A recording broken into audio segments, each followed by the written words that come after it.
And what you end up with is this perfect storm of all of these people who have been able to start a business, essentially walking to the edge of the Grand Canyon and then just shouting, buy my stuff into the abyss, rather than thinking about their marketing and messaging from a very sophisticated sort of way.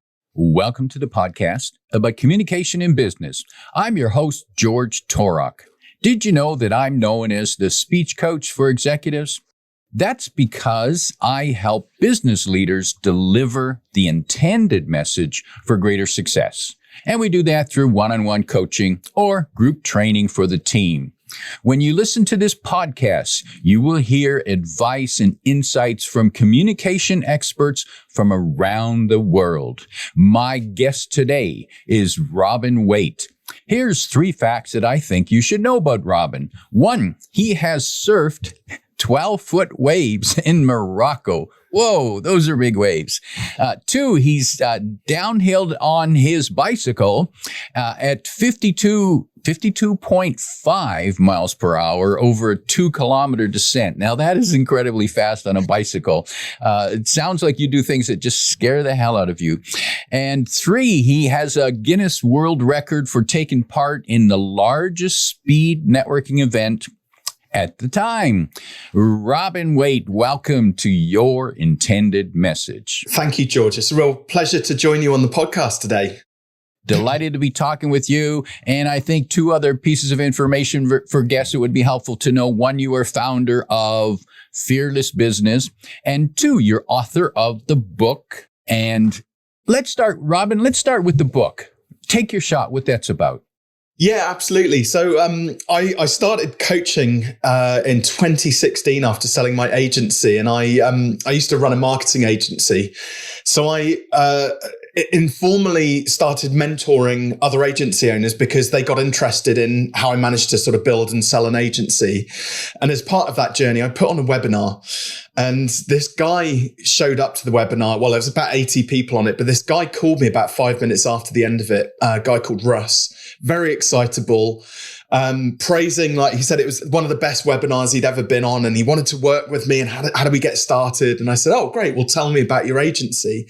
And he said, oh, agency? No, I'm a golf professional. I was like, oh, right. Okay. How did you end up on this webinar then? And he said, oh, well, a good friend of mine recommended it. But, and anyway, so Russ, the golf pro, ended up becoming my first official coaching client after I'd certified. And we did amazing stuff, which, I started telling the story about Russ and his journey through us coaching together at various events, which I spoke at. And the amount of people who said, you should probably put that into a book, Robin, because it's a great story and it's a great how you articulate, the process that you took Russ through, in sort of 5 simple steps. They said that would make a wonderful story. So that's kind of, I won't give too many spoiler alerts away, obviously, because there is a gift for people who are listening in as well, or if they happen to read it. But yeah, it's that short story, a journey between Russ and his business coach, and then the amazing work which they do together. Now, Robin, one of the messages that you send that I find intriguing is that it's not necessarily about getting lots and lots of customers. What's a better approach? Well, we live in this sort of day and age now. I mean, you have to bear in mind, I think you've been in business for a while. I've been in business for 20 plus years now, and the landscape marketing wise has changed dramatically. So as you know, marketing is all about how we communicate with one another about, around our offer and our brand and our messaging and all sorts of things like that. And 20 years ago, when I first registered my first business, I think there was, these are statistics in the UK, and they're broadly sort of similar globally as well within different countries. But in the UK, there was just under 500,000 registered small businesses. Today, though, there's nearly 6 million. So there's 12 times the number of businesses registered. And that statistic is reflected in various different countries globally. So first of all, in your own geographic area, there's 12 times the number of people competing for the same work that in the industry, whichever industry it is that you work in. The second thing which has happened over that time is the advent of fast internet. So what's happened is we've also now got this global marketplace because it's really quick and easy to start a business, register it, get online, and then start promoting it through websites and various other things like that. And so we haven't now just got more competition locally. We've also got this global marketplace that we're working within. Then you add into the mix in the 2010s, social media. So all of the various different platforms, which really sort of started to grow and escalate around about 2013, 2014. And what you end up with is this perfect storm of all of these people who have been able to start a business, essentially walking to the edge of the Grand Canyon and then just shouting, buy my stuff into the abyss, rather than thinking about their marketing and messaging from a very sophisticated sort of way. And I see a lot of business owners who ultimately end up burning out because they spend 90% of their time trying to market their products and services. And instead of spending the time getting the structure of their business right and building a business that's based on sustainability and profitability. So in my view, and we've got these three ways that we can grow a business. The first one is we do more marketing, i.e. we get more clients, but we sell it at the same price. The second way is the accountant's favorite, which is to, slash our cost base so we eke out more net profit. But in my view, it's very short-term thinking. Great if you create loads of profit and you're able to reinvest that into growth. But what I've discovered is the fastest way to grow a business is actually through raising your prices. And of course, when you raise your prices, obviously, I don't recommend just doubling or tripling your price without stacking any extra value into whatever your offer is. But what happens is when you do, let's say, double or triple your price, well, you can actually have far fewer clients within that. So if you've got, the ideal business in my view is one where you've got double the income with half the clients. And if you've got half the clients, you can do half the sales calls and half the marketing, which takes half the effort. And you can actually then focus on delivering remarkable value to the clients which you do get in. And there's this really virtuous sort of cycle which happens when you do that, because when you put more time and effort into the clients you've got, what tends to happen is they get better results and outcomes. And from those results and outcomes which they get, they want to stick around for longer. Therefore, they spend more money. So there's more money to be made on the back end. And of course, they also tell all of their friends about you as well. So it means that there's even less marketing to do because you're getting more high quality referrals from, your existing client base. And what you say, Robin, makes perfect sense. And yet so few people do it. Why do you think that is? It's the typical sort of fears around, and hence the reason why I branded the business Fearless Business is because fear of rejection. Most people assume that when they put their prices up, that all of their existing clients will run for the hills and any new prospects will go to their cheaper competitors.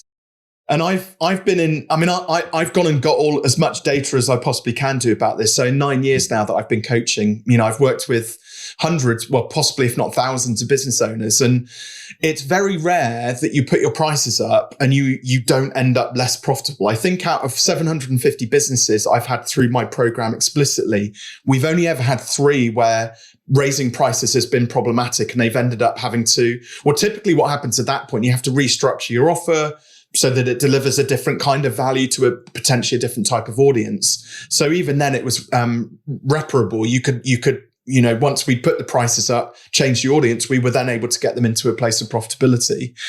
But yeah, most people are just afraid. And it's quite interesting whenever they say to me, oh, I think all of my clients are going to disappear when I put my price up. I'm like, well, what evidence do you have for that?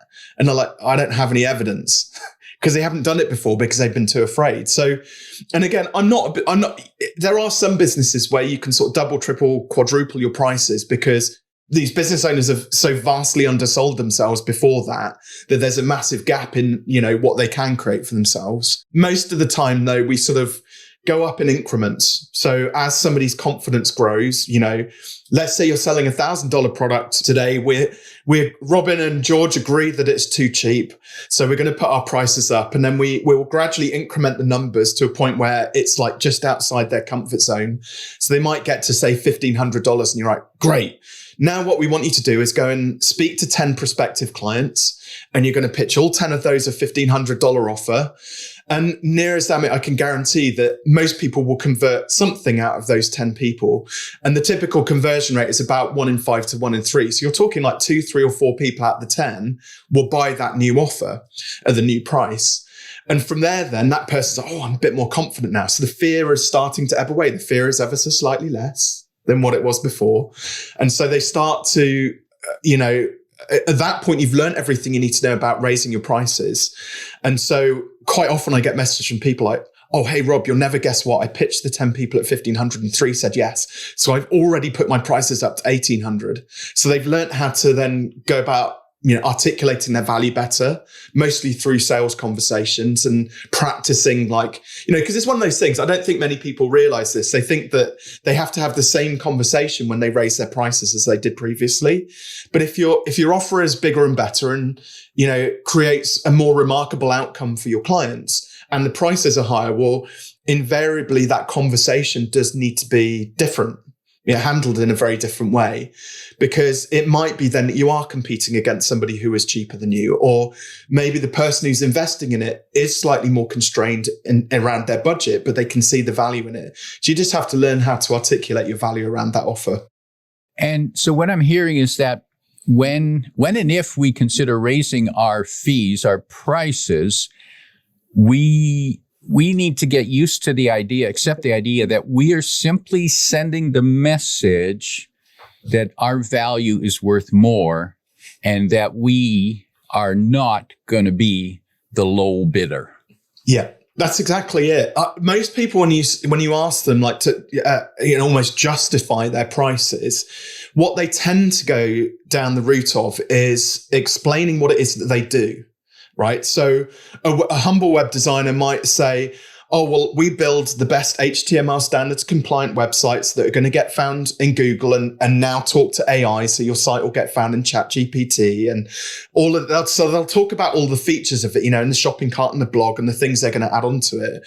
But realistically, that's not what the client is really that interested in. It's a bit like, for somebody going into a mechanics and or a car dealership and they're about to be sold a car, it's like, do you want to learn about the 3-inch stainless steel exhaust and the carburetor that's plugged into it and the 2,500cc engine, the whatever? You're like, no, I just want to see how I feel when I get into the car and press the accelerator, right? And does it have enough space for my family? Are they going to have fun in this car when we go on journeys together?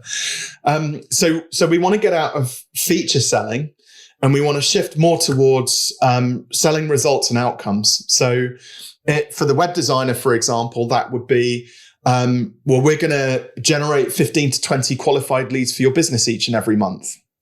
And hopefully then if they're a savvy business owner, they'll be able to figure out for themselves what those 15 to 20 leads are worth.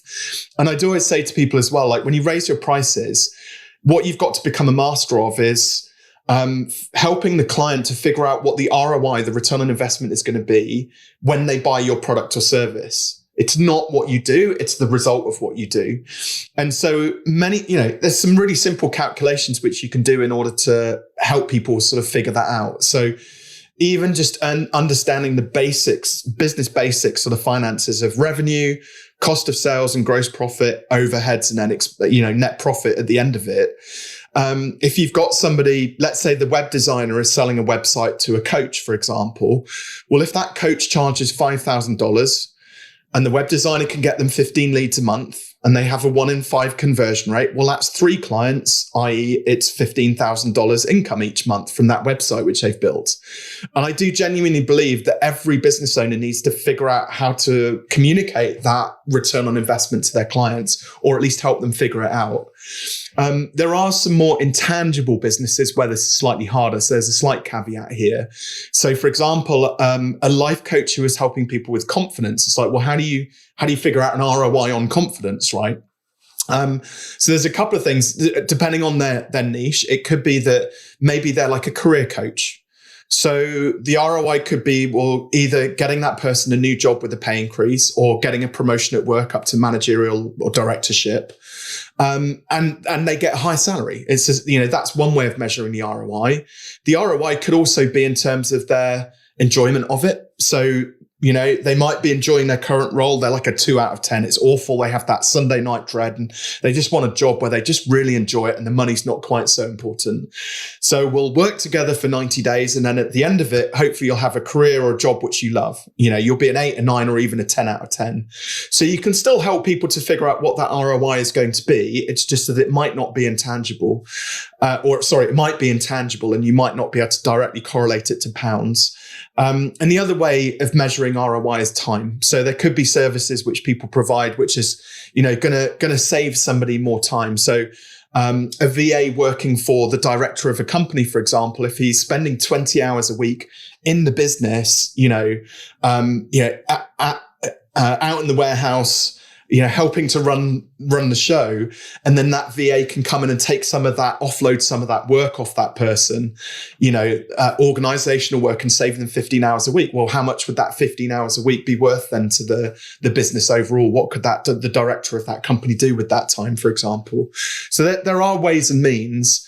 The hardest one though is around sort of the medical profession. So if you deal with sort of mind, body, and spirit, again, it's actually unethical to kind of promise an outcome or result.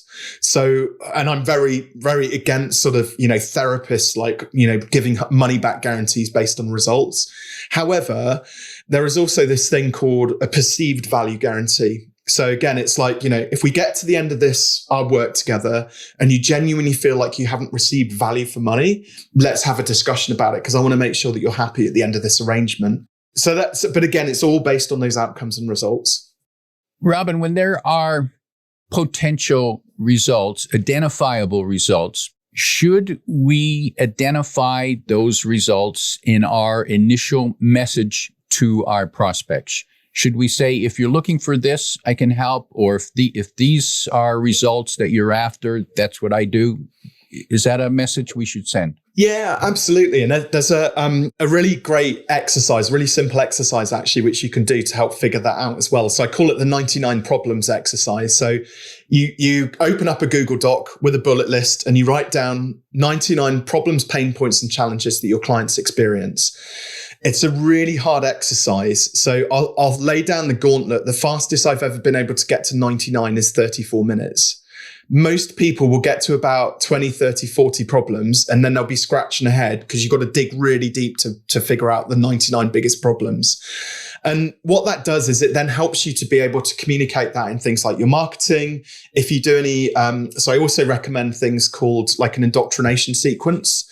So just a short series of videos or posts or pieces of content that, again, allude to those problem, pain points, and challenges that your client commonly experiences, and then starts to sort of help them to figure out and see, how big a pain point it is, how long they can tolerate that pain point for, and what the world would look like if that pain was taken away within the next 3 months, 6 months, 12 months. So the idea is you want to empower your clients to be able to, or prospects to be able to, understand these pain points on a far deeper level. So it comes from, I learned this actually, there's a fantastic book, it's called Breakthrough Advertising, which was written, I think, in 1967 or something like that. So by an amazing copywriter called Eugene Schwartz. So 1967, obviously it predates, internet marketing, digital marketing, which I think is like, clouded a lot of people's kind of, knowledge and understanding of like what marketing and advertising really is. But in this book, Gene Schwartz talks about the 5 stages of market sophistication. And the first 2 are like, so the first one is how problem aware is our audience? And if they're not problem aware, if they're problem unaware, they're going to be very hard to sell to, because you've got to go through this whole educational indoctrination sequence to help them understand their problems, like highlight them, and then realize that they actually need to do something about it. So that leads on to stage 2, which is now where they are problem aware.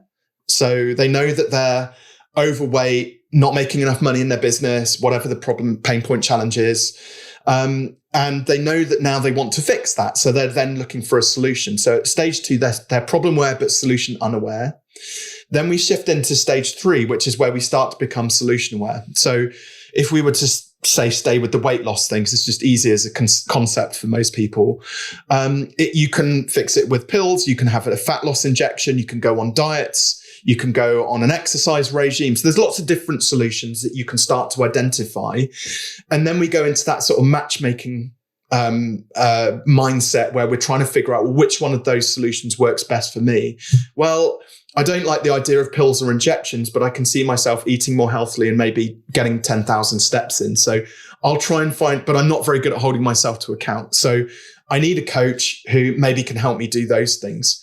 So that's when we then shift into stage 4, which is what we call brand awareness. And this isn't just a specific brand. This might be where they've narrowed it down to 3 or 4 service providers, which could be a good fit because they fit those criteria that we mentioned earlier on.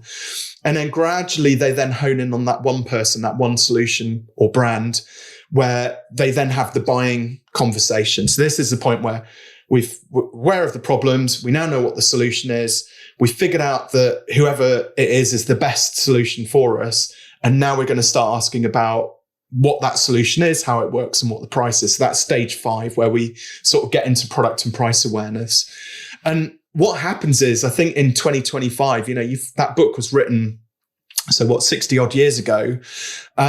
What's happening kind of these days is everybody's like, we've all got mortgages to pay and food to put on our table and things like that. But too many business owners are just like rushing the sale. They're desperate to make sales because they need the money. And so they're making it all about them.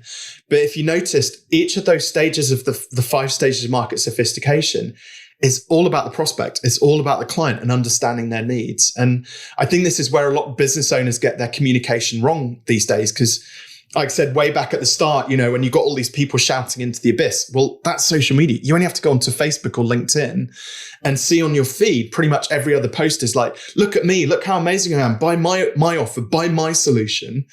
Very little of it is actually about the client and the prospect and what pain points and challenges they're experiencing, and then with a tiny line at the bottom of it, well, actually, I can help you with that. Just reach out, I'm intrigued by the list of 99 problems or pain points. Is that simply an exercise for that we should go through? Because I can't see trying to send 99 messages out to the market. Do we shorten that to the top 5 or top 3 or? Yeah, you've got it. Yeah. So you want to, once you've kind of identified the 99, because that just gives you a whole ream of content to actually start to think about writing about. And it shows a depth of understanding of your client. But yeah, ideally you want to, and generally speaking, they will follow sort of roughly 5, 6, 7 themes, depending on the nature of your business. But there will be sort of 2 or 3 that pretty much every one of your prospects experiences, through working with you. So me, for example, I used to think that my problem was around goal setting, accountability, the usual sort of coachy things. But the conversations I kept having were, well, you're not profitable because you're not charging enough. And actually you're selling time for money rather than selling a packaged up service. So, and then when we fixed that bit, you're really struggling with sales. So I noticed these common patterns that were happening with every single coaching session I was giving. I was having the same conversation over and over. So again, the writing the list, you can narrow them down to what you think is kind of you can use ChatGPT or Claude to write, help you with the 99 problems as well. That's okay too, provided you obviously, interpret it and make sure it's a legit list. That's okay. But yeah, narrow it down to like 2 or 3 main problems that most of your clients experience. That's then what you want to put into your content in order to then start to be able to connect with your prospects. And that's what it's all about. So imagine if you're,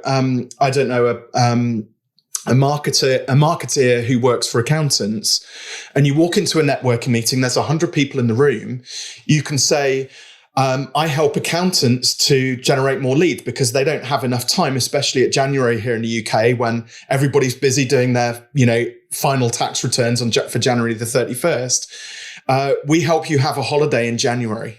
Right. Mm. So again, like being able to take the problems and pain points that most accountants experience, being busy and tired at the end, through January and having like to work all hours to get all of these returns over the line, but also finding the right sorts of clients that are going to work to the accountant's, way of working as opposed to their own agenda. And straight away you'll see all of the accountants in the room sheepishly sort of putting their hands up saying, and there might be 5 or 6 of them in the room, but that's what we want is to be able to communicate the collective desire effectively of our target audience when you're in a room full of people. That room's slightly different in the online sphere because everybody is there. But being able to effectively communicate in the online space, again, you might have to poke the bear a little bit more. And there's this, as well as the collective desire, there's also this notion of the common enemy. So it helps if there's a common enemy that you can draw upon, which could be, I don't know, the first thing which comes to mind, there's this guy called Russell Brunson who sells ClickFunnels, right? So we're talking like ads and funnels. Well, most accountants are they don't think that works because, for example, most of their relationships have been based on face-to-face networking. And now all of a sudden, if the marketeer is all of these marketeers are forcing Russell Brunson and ClickFunnels down their throat, you kind of want to have Russell Brunson as a common enemy, when you're speaking to accountants. It's not the most well-formed sort of idea, but you get the picture of kind of where I'm going with that. Mm. And yes, I understand the concept of identifying a common enemy, because when you can show me that you know who my common enemy is, right away, I trust you more. So you've demonstrated that you understand me and my pain, my enemy. Mm. Now, I'm curious, how critical is it that when we're delivering this message about dealing with pain, problems, and value, that we trigger an emotional response? Imperative. I'd say it's 100%. You have to do it. I mean, so let's look at it very black and white. So the goal of marketing is ultimately to move somebody through, hopefully into a sales conversation. And if it's a best fit, we want to convert them. And as you know, like you think back to pretty much every time when you've bought something of any substance or significance, maybe a watch to celebrate an occasion or a car which you've bought, or just anything which is, moderately expensive, or a coaching program, it doesn't matter what it is. Your heart will be pounding a little bit. You'll have sweaty palms. You'll have that bit of anxiety around, is this the right decision or not? Is this a sound investment or not? So that's triggering all of those emotions. And one of the things to remember, so a lot of the times where people kind of get this wrong in sales especially, is that they, when you get asked that question of how much, you see a lot of people, inexperienced sales, they kind of recoil like Gollum with their ring, and they're like, it's like $5,000. Right? They don't want to say it, right? So, but think about it from the buyer's perspective. If the buyer is having this very visceral, like emotional experience, and their palms are sweaty and heart's going, and they're like, am I making the right decision or not? But actually they've saved up their hard-earned money for whatever this thing is which they're about to purchase. And, when they say yes, they're excited about it. Do you remember, George, those things you bought? You get excited, don't you? I remember I finished renovating my first house, and my wife said, you should buy something to celebrate it. So I bought not a Rolex, that's not my jam, but there was a Tag Heuer watch, which I'd loved. It was the Formula One. And it's one of those things, I'd just been looking at it for probably a couple of years, really liked it. So I thought, right, I'm going to go and buy it. I just remember when I finally had that conversation with the person in the shop, and we made the deal. I was so excited, and I put it on my wrist, and I was so proud as well, because that signified, I've still got it, signified 4 years of hard graft on the house, So we got the customer who was like so excited, like really like pumped to spend their money with you. And especially thinking about like service providers, because as a service provider, you're about to sort of change their life effectively. So why as a seller, do we not lean into that energy and reflect it? Celebrate with the customer when they're, parting with their hard-earned money, knowing that you're going to be changing their life for the better, hopefully in some way, shape or form. So like emotion is a massive part of it. And people just need to like buy, if you're there, like shrinking like Gollum with his ring, you're making it all about you. You're forgetting about the customer. The customer is the most important person, and that they're just over there. Like celebrate with them, be a part of their journey and their excitement. How can we answer the how much question in a more positive way? Confidently, I think, is the short one. And also without feeling like you have to justify it. I think a lot of people, if they have an expensive product that they don't genuinely believe in necessarily, they'll say, oh, it's X amount, and these are the reasons you should buy it. And then they start listing off all of the different, reasons, right? But actually what I've discovered is that you can talk yourself out of sales through over talking, over justifying, because all of a sudden they don't realize it's happening, but it triggers those synapses of like, why is this person like not very confident about this? Why are they trying to sell it to me? Why are they pushing it on me? So the simplest way is if, as an example, if you said, well, Robin, how much does it cost to work together? Right. I would probably say something very simple along the lines of, well, George, that's a great question. If you were to invest in Fearless Business, it would be just 5K. And I noticed at least two techniques there that you used. One is that you just said 5K as opposed to $5,000, 5,000 pounds. So it sounds, and then you shut up after you said that, and you shut up, which now means that I have time to process it. And I look at you and I see there's nothing more coming from you. So I'm guessing, oh, okay, that's must be the final answer. That's the price. Yep, that's it. And I sometimes I find it hard to shut up, George. I have to practice very hard at that. My speaker coach called me the Gatling gun when I was working with him, because I get a bit excitable and then I just can't do it. So sales, I've had to especially, and coaching as well is you have to learn to be quiet and intentionally listen very hard to somebody in order to pick up all of the sort of various cues. But yeah, the just 5K. So there was a third thing which happened there as well. So I don't know if you noticed it, but the tonality and pacing. If you notice the inflection downwards when I said just 5K, do you see? So again, it changes the energy. That's a very clear sign that, right, it's now your turn to speak, George. You take your time. I've got as long as you need.